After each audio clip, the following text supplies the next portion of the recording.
2 because my computer was using my camera audio for some reason.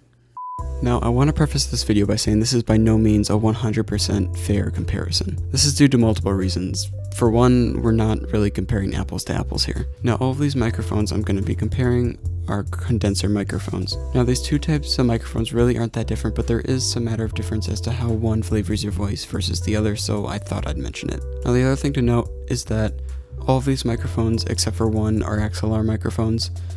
I threw in a USB microphone because it was within that $100 range. With microphones, the sound quality is going to vary the most within the $15 to $100 to $150 range, so I thought I'd throw in a cheaper USB microphone to demonstrate that. As soon as you hit around the $150 mark, the law of diminishing returns hits harder and harder as you buy more expensive microphones, but we'll talk about that later in the video. I also want to mention that my room is by no means a well-treated acoustic space. I have like a few 1-inch thick acoustic foam squares on the wall, but as a lot of you know, those don't really do anything. So, as with any audio product review on YouTube, you are listening to these sounds through your speakers or your headphones, so I'd recommend listening to these comparisons with the highest quality audio source that you have. On top of that, YouTube compresses video audio, so you're not really hearing the full quality of these audio files, but there's not much I can do about that. Okay, now that we got that out of the way, I'll be running these mics minus the USB mic through the Scarlett Focusrite Solo 3rd Gen.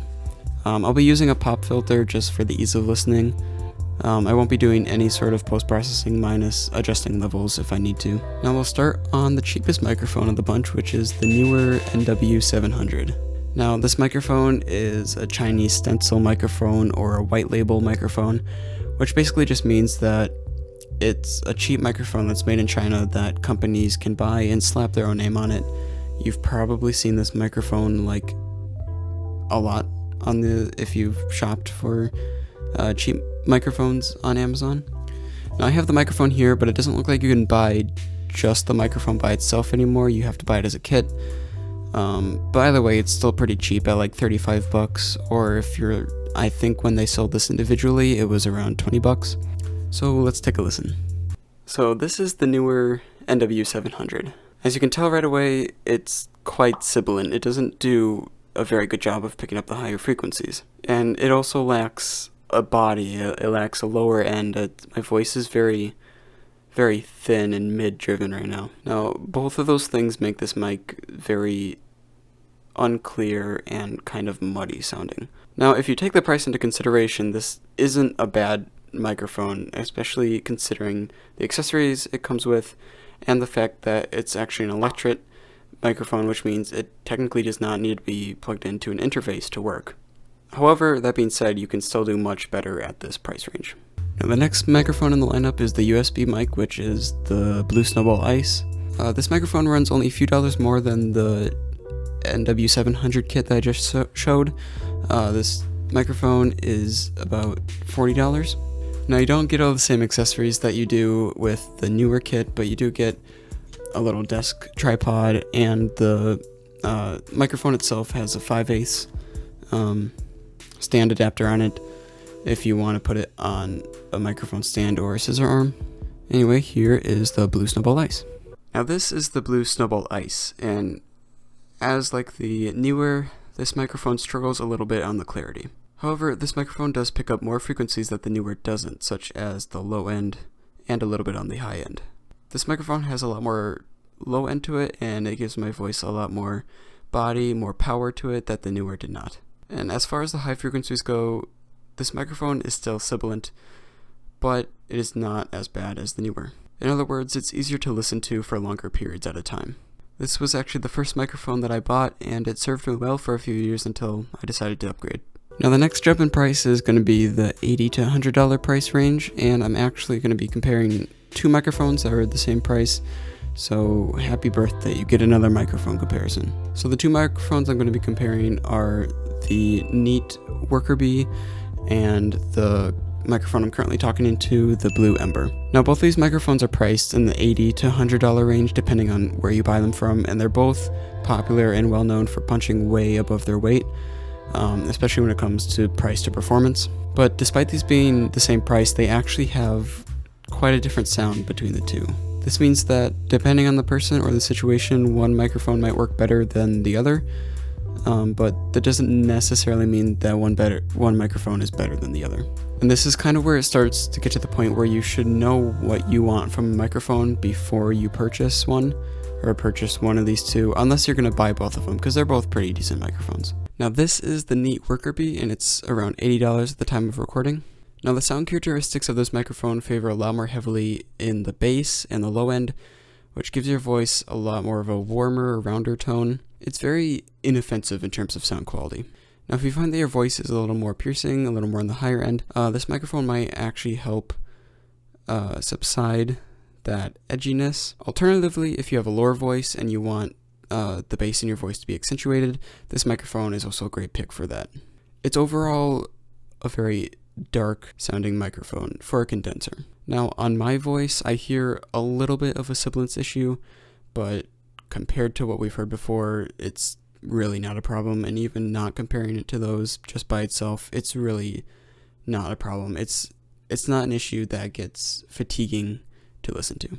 And now this is the Blue Ember. This is Blue's newest microphone, and it's actually targeted towards YouTubers and streamers, but I honestly think it works well for stuff like narration and voice work. The sound characteristics of this microphone are actually kind of on the opposite end of the spectrum compared to the Workerbee. This microphone has a boost in the higher frequencies, which is more commonly known as a presence boost, and this helps your voice sound brighter, and it can also help your voice cut through the mix if you're using this in a situation where you're recording vocals for a song.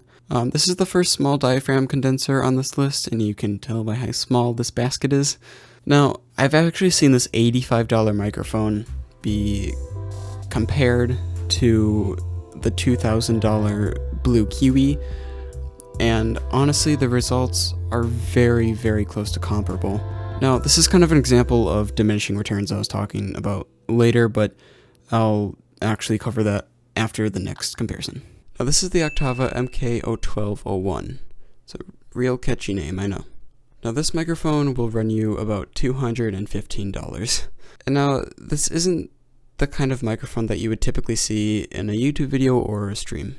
And while this is still a condenser microphone, it's more commonly referred to as a pencil condenser or a short shotgun microphone. This is because it's typically used for miking someone from above with the end of the microphone pointing down at their mouth, or it's also used for miking instruments such as wind instruments, or even more common, drum sets like on cymbals or snares. However, being a small diaphragm condenser, it naturally picks up more fine detail, which makes it good for stuff like narration or other voice work. Now, being that it is a small diaphragm condenser microphone, it is very susceptible to plosives, as you might have already heard in this recording at some point. This mic in particular needs quite a bit of protection from plosives, which is why I'm using this windscreen and a pop filter on it at the same time.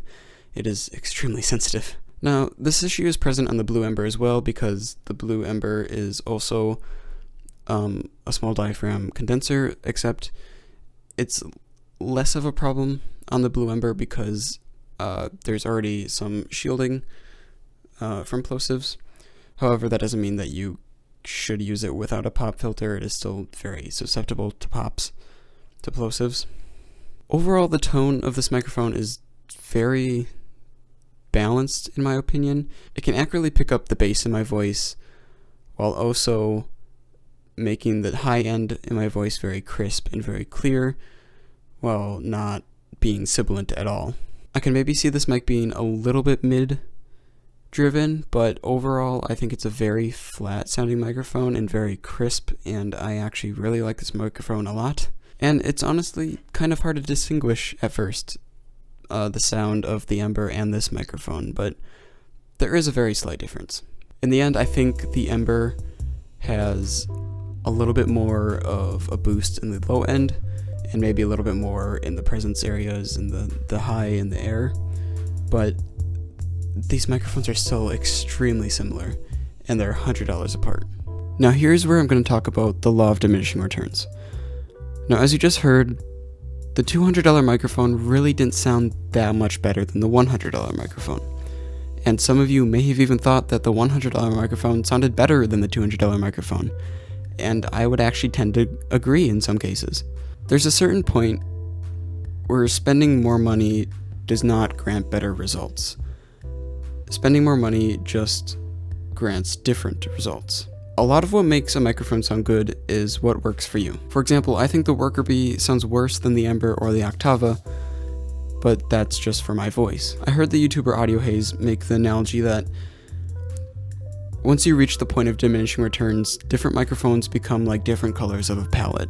Some microphones are really good for one thing, and some are really good for the other. What works for one person might not work for someone else. There's a reason the Neumann U87 is such a beloved mic. It's known to sound good on almost everything that it's put in front of. Now, whether that justifies the $3,600 price tag is up for you to decide. The point I'm trying to make is that you could spend $100 to $200 on a microphone, and that microphone would last you the rest of your YouTube career. Good microphones stay good. It's not something that becomes obsolete in a few years. Now, I hope this video has helped you realize that you don't need to spend a lot of money to get a good sounding microphone, and that there's honestly a lot of different options that you can choose. You don't need to go for the Blue Yeti or you don't need to go for the AT2020. While those are good microphones, that you don't necessarily need to go for that. Like the Worker Bee here is not necessarily that well known of a microphone, yet it still is a very good sounding microphone. It's cheaper than the Yeti, minus buying the interface, but it's still a very good alternative that you could buy. Now, if you're interested in any of the microphones that I used in this video, I'll link them down below. If you have any questions, just shoot me a comment. Otherwise, stay safe. See ya.